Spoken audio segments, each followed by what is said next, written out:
It's February 17th, 2019, and Elimination Chamber just concluded. Guys, for Royal Rumble, we did a best and worst moments video, which got a lot of amazing feedback.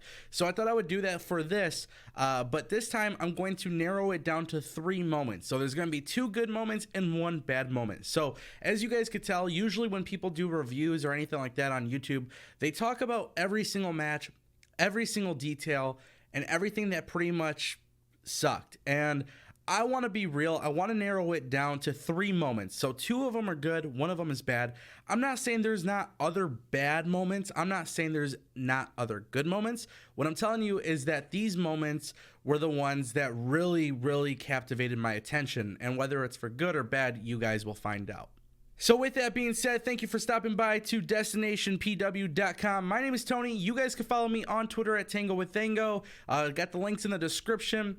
And I think we should just jump into it with the very good of Elimination Chamber, which was the inaugural WWE Women Tag Team Championship belts. Guys, this is not the first time they've had female or women tag title belts, but that's what WWE is going to tell you because they want you to forget about history.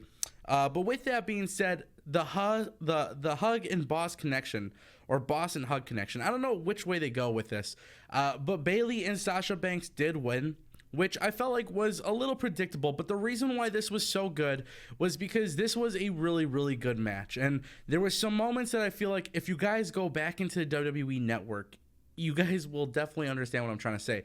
There was a moment where Sonya Deville and Liv Morgan were like literally like breaking kayfabe. That's what it seems like at this point. And a lot of people actually went to Twitter and discussed this as well. You guys can tell if you go into the WWE Network, watch this match, and pay very closely attention to the sequence between Sonya Deville and Liv Morgan, clearly slapping the shit out of each other, hurting each other, kicking each other. It did not look like it was a fun sequence for both of them, but it did get a lot of people hyped for this match, and that's why this match was so good.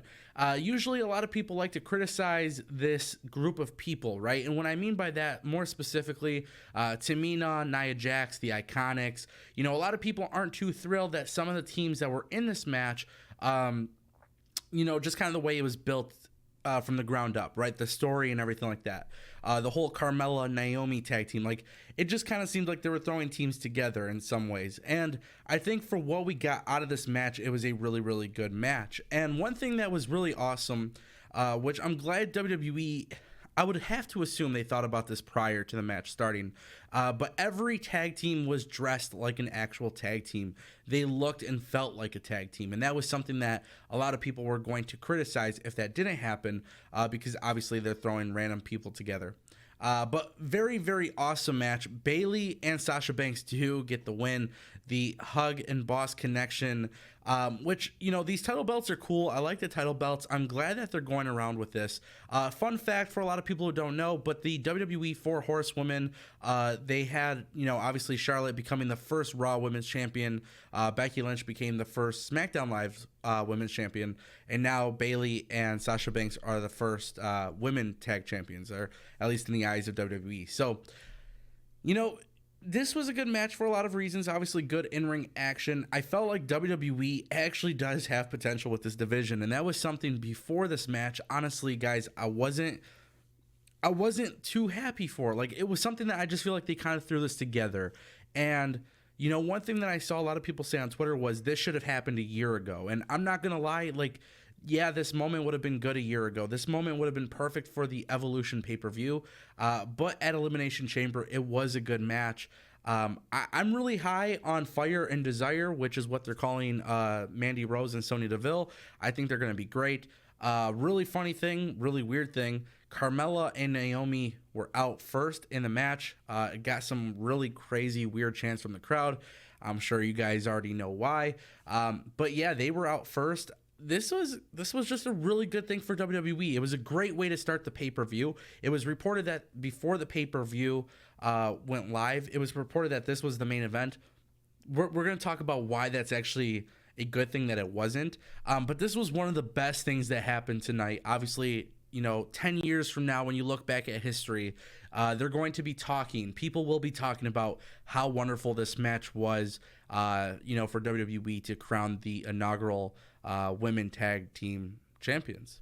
Now we got to talk about the bad guys here on Destination Pro Wrestling. I try not to complain too much when it comes to WWE, but we just got to be honest here. This was not a good thing. This definitely was a filler match, and we're talking about Baron Corbin versus Braun Strowman, which for me, I thought it was going to be a Braun Strowman victory. Obviously, no disqualification, allowed Drew McIntyre and Bobby Lashley to make an appearance. Now, if you guys didn't know, Bobby Lashley lost the Intercontinental Championship belt, which even though I really wanted to include that moment for Finn Balor on this video, spoiler alert, it's not part of the best moments. As much as I wanted to, Finn Balor winning the IC title was so good, so great. I feel like that was what should have happened, right? Obviously, the women tag titles was something new, but Finn Balor won the title from Bobby Lashley, and on to the next thing for Bobby Lashley. Looks like he didn't care too much about his IC title because he helped Baron Corbin and Drew McIntyre beat the crap out of Braun Strowman. Now, this match was a boring match. I'm not going to sit here and tell you guys I was entertained by this match.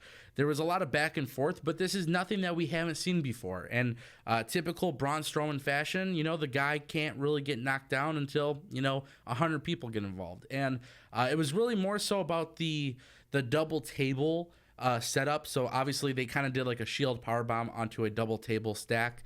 And it was cool. I guess it worked out for what they were trying to do. But at the end of the day, I just personally, I thought this was just a waste of time. And this is something that WWE's been doing a lot recently on their programming, whether it's Raw or SmackDown. We're starting to see the same thing happen over and over again. Drew McIntyre and Bobby Lashley helping Baron Corbin. It's not the first time they've done that. In fact, they're the reason why Braun Strowman was injured just a few months ago. So this was just a waste of time. Not really a good match. It had a cool little, shield-like triple powerbomb thing. Like, that was cool, but that's just me trying to find the good in this. Honestly, this was one of those things where, like, when I watch Elimination Chamber, I would tell you guys to just fast forward. This is not something that you really have to watch. This wasn't really a good match. It wasn't really exciting.